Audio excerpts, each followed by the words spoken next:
como el hombre piensa, así es él. El hombre es literalmente lo que piensa, siendo su carácter la suma total de todos sus pensamientos. Así como la planta nace de la semilla y no podría existir sin esta, así todos los actos del hombre nacen de las semillas ocultas de su pensamiento y no podrían aparecer sin ellas.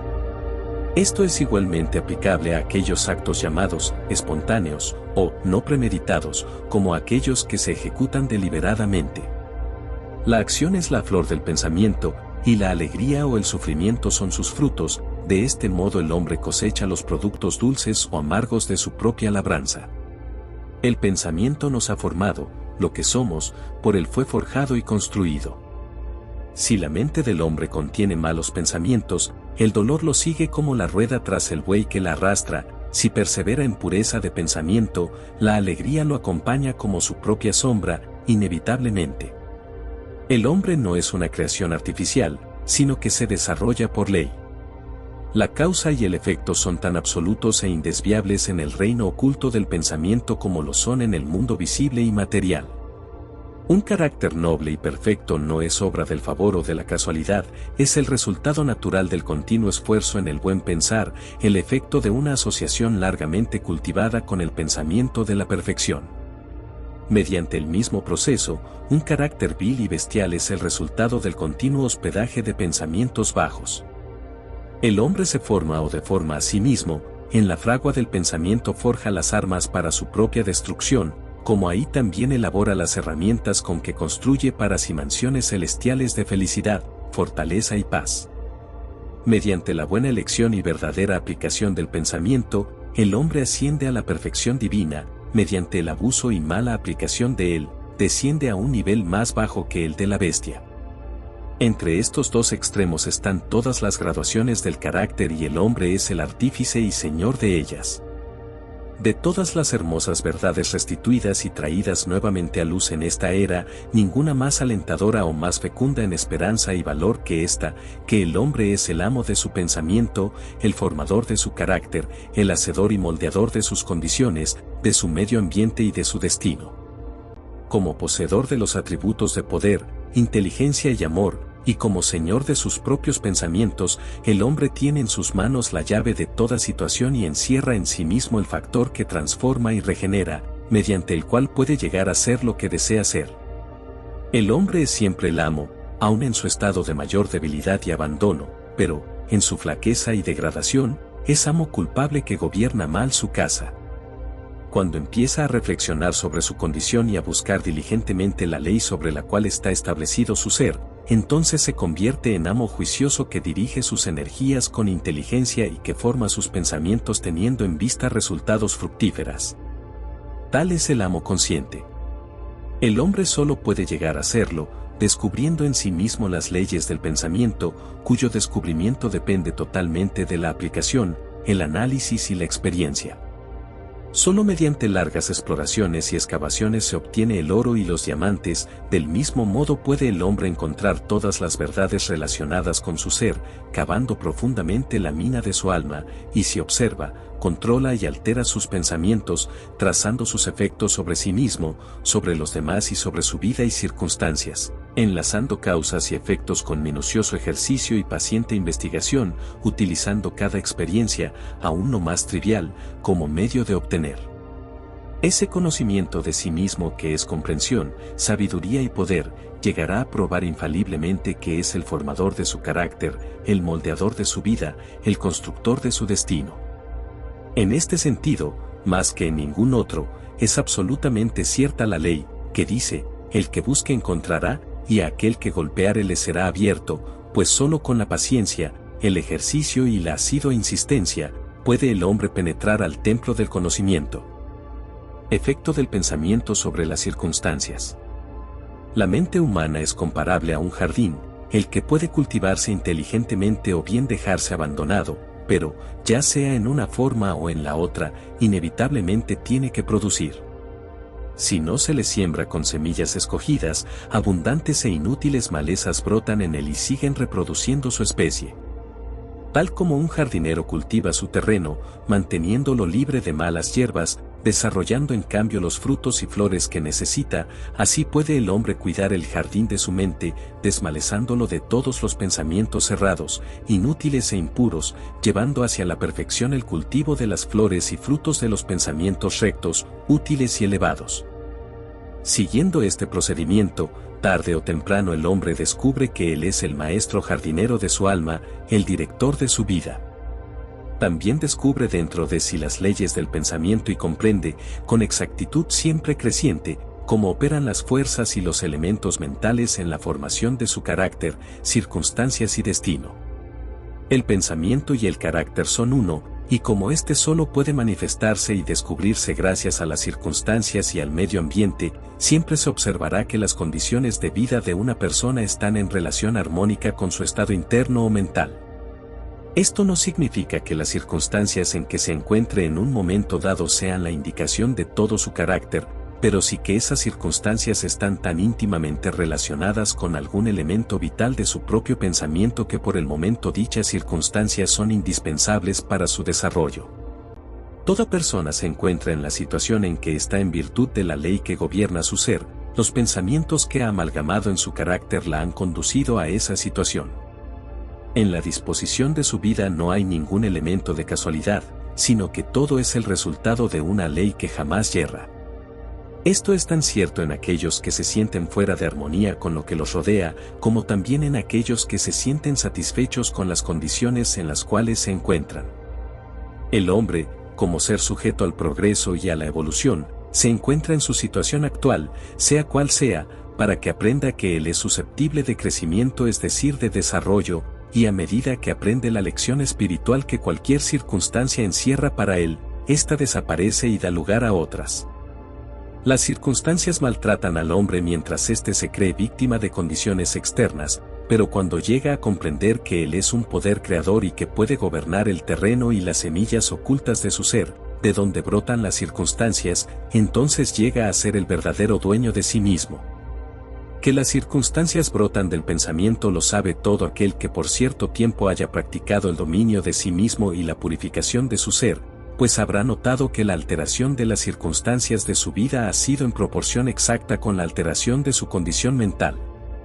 Tan cierto es esto, que cuando un hombre se dedica seriamente a remediar los defectos de su carácter y hace rápidos y marcados progresos en este sentido, pasa rápidamente a través de una serie de vicisitudes. El alma atrae aquello que secretamente alberga, aquello que ama como también aquello que teme, alcanza la cumbre de sus aspiraciones más anheladas o cae al nivel de sus deseos más impuros, siendo las circunstancias que se le presentan los medios por los cuales ella recibe lo que le pertenece, es decir, lo que corresponde a su íntimo sentir. Toda semilla de pensamiento sembrada voluntariamente o que hemos permitido caer y arraigar en la mente, produce aquello que le es propio, floreciendo tarde o temprano en la acción, aportando sus propios frutos de oportunidades y circunstancias. Los buenos pensamientos aportan buenos frutos, los malos pensamientos malos frutos. El mundo externo de las circunstancias toma forma de acuerdo con el mundo interno del pensamiento, y tanto las condiciones agradables como las desagradables son factores que concurren al bien absoluto del individuo. Como cosechador de sus propias siembras, el hombre aprende tanto con el sufrimiento como con la felicidad. Yendo tras la satisfacción de los más recónditos deseos, aspiraciones y ambiciones que lo dominen, persiguiendo los fuegos fatuos de concepciones impuras o siguiendo firmemente el camino real del esfuerzo vigoroso y elevado, el hombre llega al fin a la fruición y cumplimiento de ellos en las condiciones externas de su vida. Las leyes de crecimiento y concordancia se cumplen siempre y obtienen lo que les es inherente. No se llega a la cárcel o al presidio por la tiranía de la suerte o de las circunstancias, sino por el sendero de los pensamientos abyectos y de los deseos bajos. Ni tampoco un hombre de mente pura cae súbitamente en el crimen bajo la presión de una mera fuerza externa. El pensamiento criminal, desde tiempo atrás, fue secretamente alentado en su corazón, y la hora de la oportunidad reveló su acumulado poder. Las circunstancias no hacen al hombre, lo revelan a sí mismo. No puede existir el descenso al vicio, con sus correspondientes sufrimientos, sin que existan inclinaciones viciosas, ni el ascenso hacia la virtud y su felicidad pura sin el cultivo continuo de aspiraciones virtuosas. El hombre, Por consiguiente, como señor y dueño del pensamiento, es el que se forma a sí mismo, como también es el modelador y el autor de lo que lo rodea. Aún al nacer, el alma recibe lo que le pertenece y, a través de cada paso de su peregrinación terrena, atrae las diversas condiciones que la revelan, que son los reflejos de su propia pureza o impureza, de su fuerza o debilidad. No atraemos lo que deseamos, sino lo que somos. Nuestros caprichos, fantasías y ambiciones son coartados a cada paso, pero los pensamientos y deseos más recónditos se nutren con su alimento propio, sea este puro o impuro, y subsisten mientras los otros perecen. La divinidad que forma nuestros destinos está dentro de nosotros, es nuestro propio ser. El hombre es quien se amarra a sí mismo, el pensamiento y la acción son los carceleros del destino, aprisionan si son bajos, también son los ángeles de la libertad, liberan si son nobles. No aquello que desea, ni aquello por lo cual ruega, obtiene el hombre, sino aquello que con justicia gana para sí y merece. Sus deseos y ruegos son satisfechos y cumplidos solo cuando ellos armonizan con sus pensamientos y acciones. A la luz de esta verdad, ¿qué significa entonces el dicho, luchar contra las circunstancias? Significa que el hombre se subleva continuamente contra un efecto externo mientras sigue alimentando y preservando la causa de él en su corazón. Esta causa puede tomar la forma de un vicio o de un defecto consciente, o bien de una debilidad inconsciente, pero, sea cual fuere, obstinadamente entraba los esfuerzos de su poseedor, clamando, de este modo, porque se remedie el mal. Todos ansían mejorar de circunstancias, pero nadie está dispuesto a mejorarse a sí mismo, por consiguiente, siguen ligados a sus males. Aquel que no retrocede ante el sacrificio nunca dejará de realizar el anhelo de su corazón. Esto es tan cierto de las cosas materiales como de las espirituales. Aun aquel cuyo único fin es adquirir riqueza debe estar preparado para hacer grandes sacrificios personales antes de poder lograr su objeto, con cuanta mayor razón aquel que desea llegar a realizar una vida poderosa y serena. He aquí a un hombre miserablemente pobre. Anhela mejorar de situación, sin embargo, esquiva el trabajo y considera justificado el tratar de engañar a quien lo emplea, alegando que su sueldo es insuficiente. Un hombre como este no comprende ni los más sencillos rudimentos de aquellos principios que son la base de la verdadera prosperidad, y no solo está totalmente incapacitado para salir de su miseria, sino que, debido a los pensamientos indolentes, falaces e innobles que mantiene y con los cuales actúa, se atrae miserias aún más hondas que las que lo aquejan al presente. He aquí a un rico, víctima de una enfermedad dolorosa y persistente, resultado de su gula. Está dispuesto a dar grandes sumas de dinero para librarse de su mal, pero no está dispuesto a sacrificar su glotonería, quiere satisfacer su gusto por los manjares suculentos y antinaturales, y al mismo tiempo tener salud. Un hombre como este está completamente incapacitado para gozar de ella porque aún no ha aprendido los primeros principios de una vida sana. Aquí tenéis a un contratista que adopta medidas torcidas para evitar el pago del salario reglamentario y, con la esperanza de hacer mayores ganancias, reduce el jornal de sus trabajadores. Este hombre está incapacitado para la prosperidad y cuando se encuentra en quiebra, tanto de reputación como de fortuna, culpa a las circunstancias, no sabiendo que solo él es el autor de su infortunio. He introducido estos tres casos simplemente para ilustrar la verdad de que el hombre es el causante, aunque casi siempre inconsciente, de las circunstancias de su vida, y que, a pesar de que aspira a un fin bueno, continuamente frustra su realización por medio de pensamientos y deseos que no pueden armonizar con dicho fin. Casos como los citados podrían multiplicarse indefinidamente, pero no es necesario hacerlo, pues el lector puede, si a ello se resuelve, seguir la acción de las leyes del pensamiento en su propia mente y en su propia vida y, mientras no lo haga, meros hechos externos no podrán servirle como base de razonamiento. Sin embargo, las circunstancias son tan complicadas, el pensamiento tiene raíces tan profundas, y las condiciones de felicidad varían tanto según los individuos, que el completo estado de alma de una persona, aunque conocido por ella misma, no puede ser juzgado por otra bajo el solo aspecto externo de su vida. Un hombre puede ser honrado en cierto sentido y, no obstante, sufrir privaciones, puede ser desleal en ciertas cosas, y sin embargo adquirir riquezas, pero la conclusión a que generalmente se llega de que el uno fracasa precisamente por su honradez, y que el otro prospera precisamente en virtud de su fraudulencia, es el resultado de un juicio superficial que presume que el fraudulento es un hombre completamente corrompido, y que el honrado es enteramente virtuoso. A la luz de un conocimiento más profundo y de una experiencia más vasta, este juicio resulta erróneo. Puede que el fraudulento tenga admirables virtudes que el otro no posee, y el honrado vicios censurables ausentes en el primero. El hombre honrado cosecha los buenos resultados de sus pensamientos y actos honrados, y también atrae sobre sí los sufrimientos que sus vicios producen. El hombre fraudulento cosecha igualmente su propio sufrimiento y felicidad, de acuerdo con sus propios defectos y virtudes. Es agradable a la vanidad humana creer que se sufre por virtuoso, pero mientras el hombre no haya extirpado de su mente todo pensamiento enfermizo, amargo e impuro, no podrá estar en situación de saber y de declarar si sus sufrimientos son el resultado de sus buenas o de sus malas cualidades, y ya en camino hacia la suprema perfección, mucho antes de haberla alcanzado, habrá visto manifestarse en su mente y en su vida el trabajo de la gran ley que es absolutamente justa y que, por consiguiente, no puede retribuir bien por mal, mal por bien. Poseído de este conocimiento, sabrá entonces, volviendo la vista hacia su pasada ignorancia y ceguera, que su vida es y siempre ha sido ordenada con justicia, y que todas sus experiencias pasadas, buenas o malas, fueron el resultado equitativo de la acción de su ser poco evolucionado aún, pero en constante progreso hacia la perfección. Los buenos pensamientos y las buenas acciones nunca pueden producir malos resultados, como los malos pensamientos y las malas acciones nunca pueden producir buenos resultados. Esto equivale a decir que el maíz solo puede producir maíz, y la ortiga solo ortigas.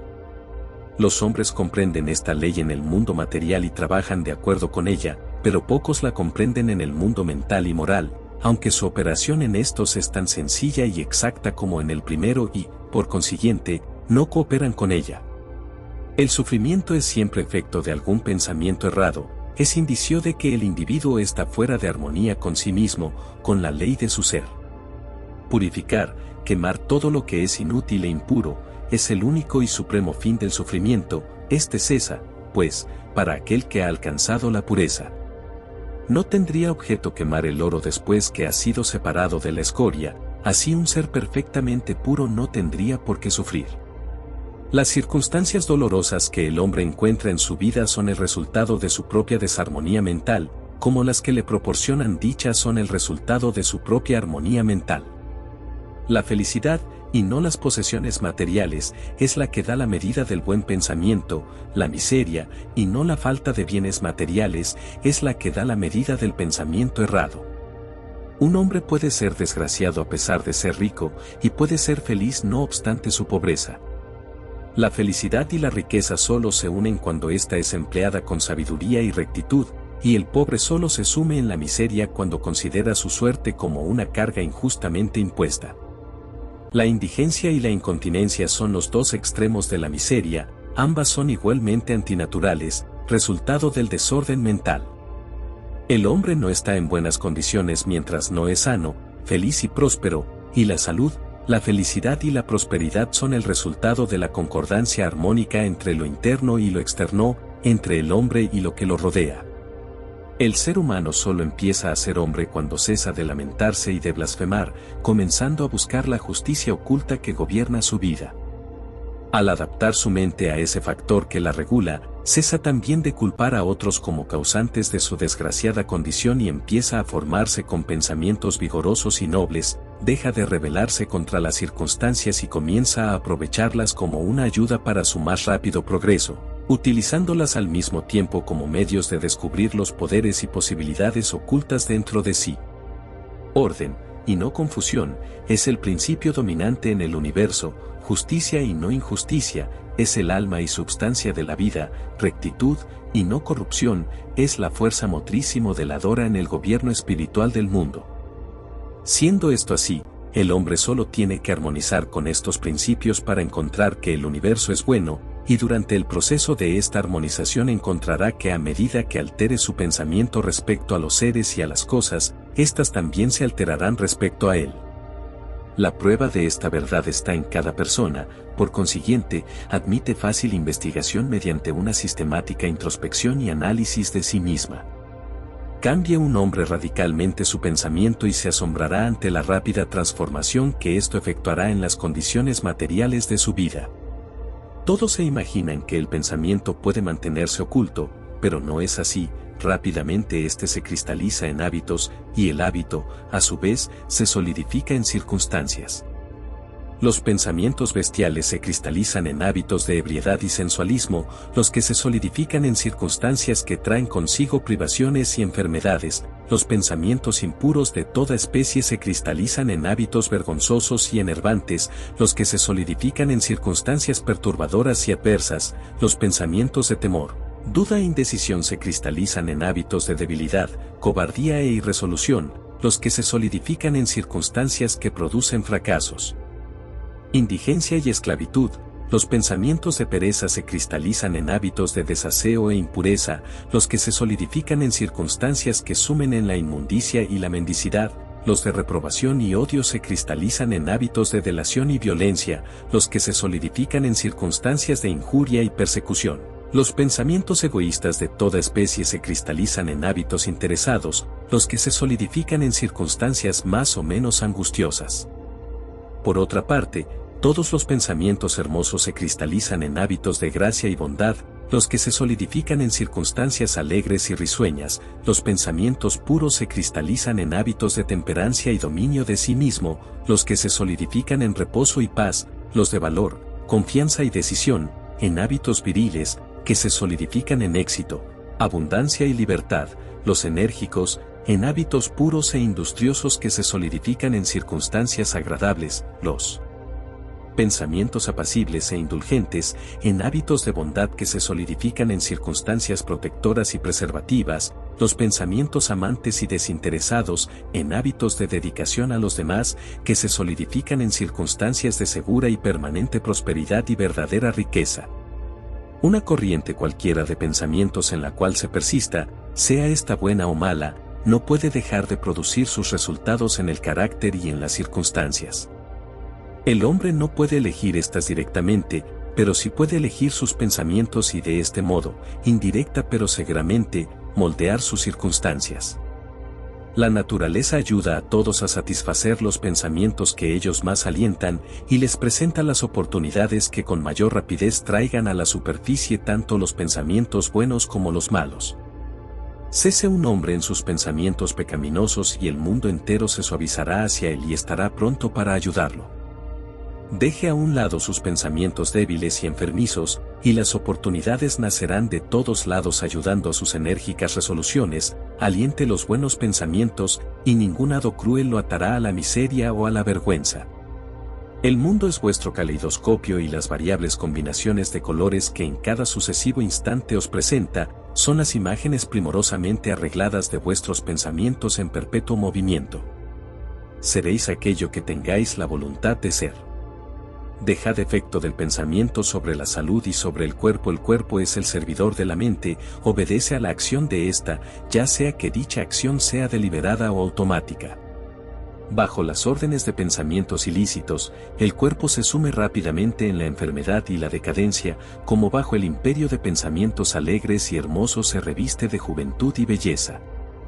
La enfermedad y la salud, lo mismo que las circunstancias, tienen sus raíces en el pensamiento. Si éste es enfermizo, se expresará a través de un cuerpo enfermo. Es sabido que los pensamientos de temor han llegado a matar a un hombre con la misma rapidez que una bala, y continuamente estos mismos pensamientos están matando a miles de personas con la misma certeza, aunque más lentamente. Quienes viven en el temor a la enfermedad son quienes se enferman. La inquietud desmoraliza rápidamente todo el organismo, dejándolo a merced de la enfermedad, y es así que los pensamientos impuros, aunque no satisfechos físicamente, pronto quebrantan el sistema nervioso. Los pensamientos enérgicos, puros y alegres, dan gracia y vigor al cuerpo. Este es un instrumento delicado y plástico que responde con prontitud a las ideas con las cuales se le impresiona, de modo que los hábitos mentales producen sus propios efectos, buenos o malos, sobre él. La humanidad seguirá teniendo sangre impura y envenenada mientras siga propagando pensamientos impuros. De un corazón limpio nace una vida y un cuerpo limpios, de una mente viciada procede una vida viciosa y un cuerpo corrompido. El pensamiento es la fuente de la acción, de la vida y de la manifestación, purificad la fuente y todo será puro. El cambio de alimentación ayudará al hombre que cambie sus pensamientos, cuando éste piense con pureza, ya no deseará alimentos impuros. Los pensamientos limpios hacen limpios los hábitos, los santos que no bañan su cuerpo no son santos. El que ha fortalecido y purificado su mente necesita considerar el germen malévolo. Si deseáis perfeccionar vuestro cuerpo, vigilad vuestra mente, si deseáis la renovación de aquel, hermosead vuestras ideas. Los pensamientos de malicia, envidia, contrariedad y desaliento, roban al cuerpo su gracia y salud. Una cara agria no es el resultado de la casualidad, sino de los pensamientos de igual especie. Las arrugas que desfiguran se graban por los vicios, la pasión, el orgullo. Conozco a una mujer de 96 años cuyo rostro es radiante e inocente como el de una joven. Conozco también a un hombre, aún distante de los 50, cuyo rostro se ha contraído en líneas inarmónicas. Lo primero es el resultado de una disposición de ánimo suave y alegre, lo segundo es la consecuencia de la pasión y el descontento. Así como no podéis tener una morada sana y agradable si no dais amplia entrada al aire y al sol en vuestras habitaciones, así un cuerpo vigoroso y un semblante alegre, radiante o sereno, solo puede resultar de la libre admisión en vuestra mente de pensamientos de alegría, buena voluntad y serenidad. El pensamiento y el propósito. Mientras el pensamiento no se una al propósito, no habrá obra inteligente y efectiva.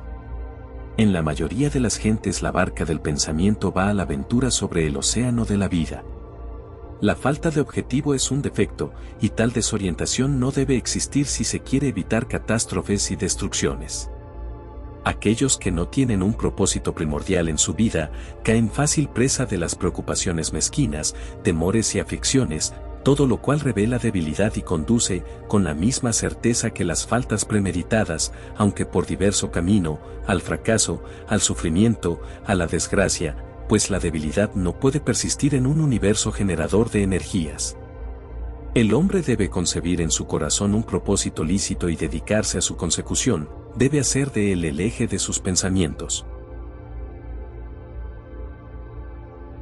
Puede que dicho propósito sea un ideal espiritual o bien un fin material, según el estado evolutivo del hombre al concebirlo, pero, sea cual fuere, debe él centralizar toda su fuerza mental en el objetivo que se ha propuesto y hacer de este su deber supremo, dedicándose a alcanzarlo y sin permitir que sus pensamientos se distraigan en fantasías efímeras, en inquietudes o imaginaciones. Este es el camino real que lleva al dominio de sí mismo y a la verdadera concentración del pensamiento. Aunque fracase una y otra vez en alcanzar la meta, como tiene que suceder hasta que haya vencido la debilidad, la fuerza de carácter adquirida será la medida de su verdadero éxito y formará un nuevo punto de partida hacia un futuro poder y triunfo. Los que no están preparados para la concepción de un gran propósito, deben fijar sus pensamientos en el cumplimiento perfecto de su deber, por insignificante que su tarea les parezca. Solo de este modo pueden congregarse y focalizarse los pensamientos, llegando a desarrollar resolución y energía, conseguido lo cual nada hay que no pueda llevarse a cabo. El alma más débil, conocedora de su propia flaqueza y convencida de esta verdad, que la fortaleza de carácter solo puede desarrollarse mediante el esfuerzo y la práctica, así convencida, empezará de una vez a esforzarse, y sumando empeño con empeño, paciencia con paciencia, esfuerzo con esfuerzo, no cesará nunca de desarrollarse y llegará por fin a ser divinamente fuerte. Así como el que físicamente débil puede hacerse robusto, mediante una preparación paciente y cuidadosa, así el que tiene pensamientos débiles puede convertirlos en poderosos, mediante el ejercicio mental.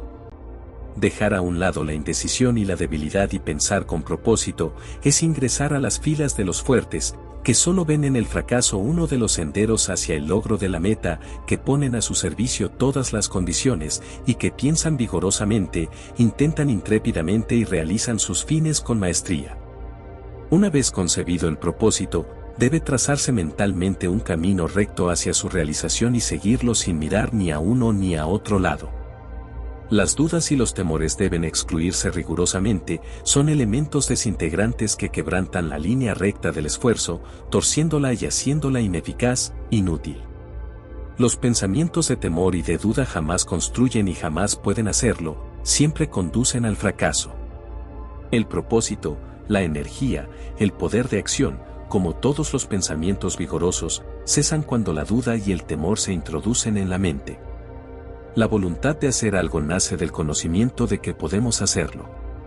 La duda y el temor son los grandes enemigos del conocimiento, y el que los estimula, el que no los destruye, se contrarresta a sí mismo a cada paso. El que ha vencido la duda y el temor ha vencido al fracaso. Cada uno de sus pensamientos está aliado al poder, todas las dificultades las aborda valientemente y las vence con sabiduría. Siembra sus propósitos con oportunidad y ellos florecen y producen frutos que no caen al suelo antes de su madurez. El pensamiento, unido intrépidamente al propósito, se hace fuerza creadora. El que sabe esto está listo para llegar a ser algo superior a un simple atado de pensamientos vacilantes y sensaciones volubles. El que hace esto ha llegado a ser dueño consciente y talentoso de sus poderes mentales. El factor pensamiento en la obra. Todo lo que un hombre hace y todo lo que deja de hacer es el resultado directo de sus propios pensamientos. En un universo perfectamente ordenado, donde la falta de equilibrio implicaría una destrucción completa, la responsabilidad individual tiene que ser absoluta. Cada uno es responsable de su propia debilidad o energía, de su propia pureza o impureza, condiciones que se generan por acción propia y no ajena, como se suele presumir, y que solo pueden ser modificadas por el que las engendra. Toda condición es propia del que la posee, su felicidad o su desgracia vienen de sí mismo. Como piensa, así es él, como siga pensando así seguirá siendo. El fuerte no puede ayudar al débil si éste no lo desea, y en todo caso el débil tiene que llegar a ser fuerte por sí mismo, por su propio esfuerzo tiene que desarrollar la energía que admira en otro. Nadie sino él puede modificar su condición. Ha sido costumbre pensar y decir, si muchos hombres son esclavos es porque existe un opresor, odiémoslo. Hoy día, sin embargo, hay, entre un número creciente de personas, la tendencia a invertir este juicio y decir, existe un opresor porque muchos son los esclavos, despreciemos a los esclavos. La verdad es que esclavos y opresor son cooperadores en la ignorancia y que, aparentando atormentarse los unos al otro, en realidad solo se atormentan a sí mismos. El conocimiento perfecto constata la acción de la ley en la debilidad del oprimido y en el mal aplicado poder del opresor. El amor perfecto, viendo el sufrimiento que ambas condiciones implican, no condena ni al uno ni al otro. La compasión perfecta abraza tanto al opresor como al oprimido. El que ha vencido la debilidad y ha dejado a un lado todo pensamiento egoísta, no pertenece ni a los opresores ni a los oprimidos. Es libre. El hombre solo puede levantarse, vencer y hacer obra, elevando sus pensamientos, y solo negándose a ello puede permanecer débil, abyecto y miserable. Antes de que pueda llevar algo a cabo, aunque sea lo más material, tiene que elevar su pensamiento por sobre la esclavitud de sus satisfacciones inferiores. Puede que no necesite renunciar a toda animalidad y egoísmo para llegar al éxito, pero, en parte al menos, tendrá que sacrificar estos goces de su baja naturaleza. Aquel cuyo primer pensamiento es la satisfacción bestial, es incapaz de pensar con claridad o de trazar un plan metódico, nada puede descubrir en sí, ni desarrollar sus recursos latentes, por esto fracasa en cualquier empresa. Si no ha empezado por controlar varonilmente sus pensamientos, no está en situación de controlar negocios, ni de asumir serias responsabilidades, no está apto tampoco para actuar independientemente, ni valerse solo. Mas, estas limitaciones de su capacidad, solo dependen de los pensamientos que elija. No puede haber progreso ni obra sin sacrificio, y el éxito siempre está en relación directa con la magnitud de aquel o sea, con la cantidad sacrificada de pensamientos confusos de naturaleza animal, para fijarse, en cambio, la mente en el desarrollo del plan elegido, fortificando así la resolución y la confianza en sí mismo. Mientras más se eleve el pensamiento, mientras más varonil, recto y noble se haga el hombre, mayor será su éxito y más fructífera y duradera su obra. El universo no favorece a los codiciosos, a los fraudulentos ni a los viciosos, aunque mirando solo la superficie de la vida, a veces, parece ser así. Ayuda a los honrados, a los magnánimos, a los virtuosos. Los grandes maestros de todas las épocas así lo han declarado en distintas formas, y para probarlo y saberlo, solo hay que empeñarse en hacerse más y más virtuoso, mediante la elevación del pensamiento. Los progresos intelectuales son el resultado de la idea consagrada a la investigación del conocimiento, de lo bello y de la verdad en la vida y en la naturaleza. Pueden estos progresos estar unidos a veces a la vanidad y a la ambición, pero no son ellos el resultado de estas características, sino de largo y arduo esfuerzo y de pensamientos puros y generosos. Los progresos espirituales son la consumación de sagradas aspiraciones. El que vive constantemente en la concepción de pensamientos nobles y elevados, que solaza su mente en la pureza y la generosidad, llegará a ser, con la misma certeza con que el sol llega a su cenit o la luna a su plenitud, noble y sabio en carácter, elevándose a una posición de influencia y de bien. La obra, de cualquier índole que sea, es siempre la coronación del esfuerzo, la diadema del pensamiento. Mediante la ayuda del control de sí mismo, de la resolución, de la pureza, de la rectitud y del pensamiento bien dirigido, el hombre asciende, bajo la influencia de la animalidad, de la indolencia, de la impureza, de la corrupción y de la confusión del pensamiento, el hombre desciende. ¿Puede un hombre alcanzar un gran éxito en el mundo y aún llegar a elevadas alturas en el plan espiritual, y de nuevo caer en la debilidad y la miseria por dejar que lo posean pensamientos vanidosos, egoístas y corrompidos? Las victorias alcanzadas mediante el buen pensar, solo pueden mantenerse por la vigilancia.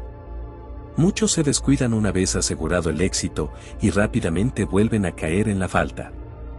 Toda obra, ya sea en el mundo material, en el intelectual, o en el espiritual, es el resultado del pensamiento dirigido hacia un fin determinado, está gobernada por una misma ley y sujeta a un mismo método. La única diferencia consiste solo en la índole del fin que se persigue. El que poco desea, poco tendrá que renunciar, el que a mucho aspira mucho tendrá que sacrificar. A grandes alturas, grandes sacrificios. Visiones e ideales. Los idealistas son los salvadores del mundo.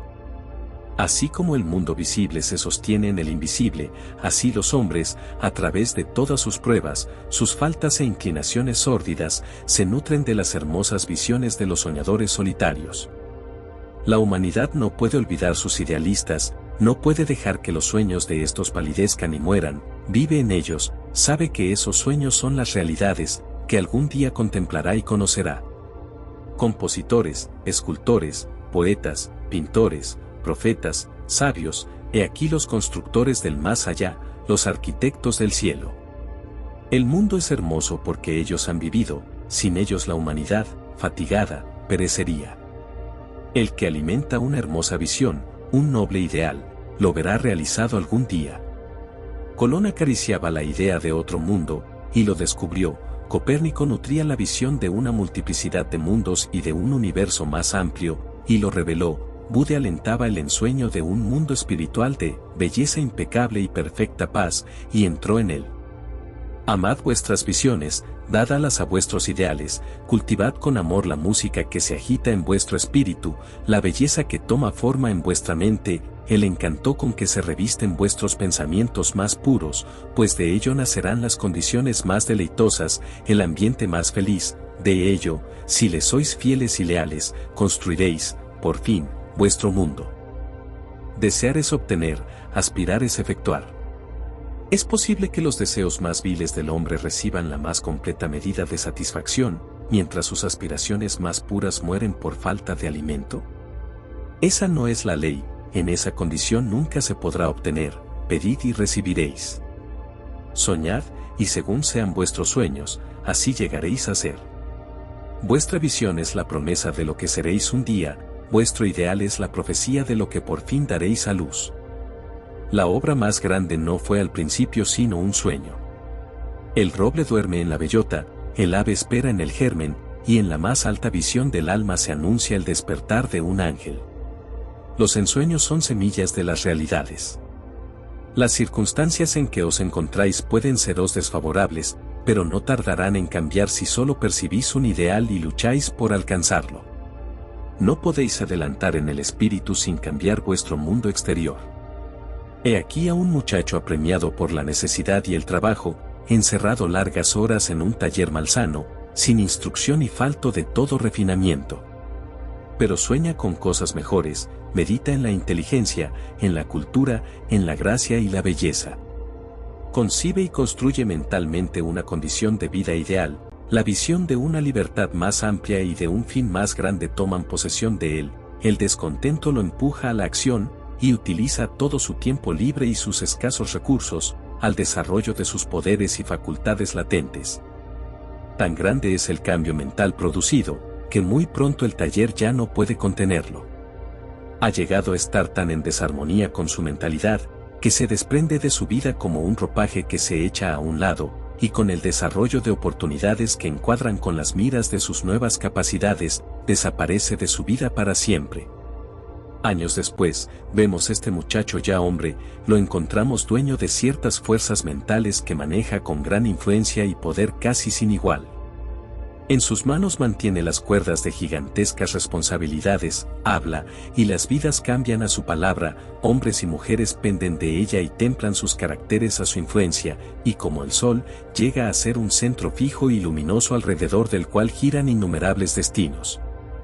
Ha realizado la visión de su juventud, ha llegado a unificarse con su ideal. Tú también, joven lector, realizarás la visión, no el vago deseo, buena o mala de tu alma, pues siempre has de gravitar sobre aquello que secretamente más ames.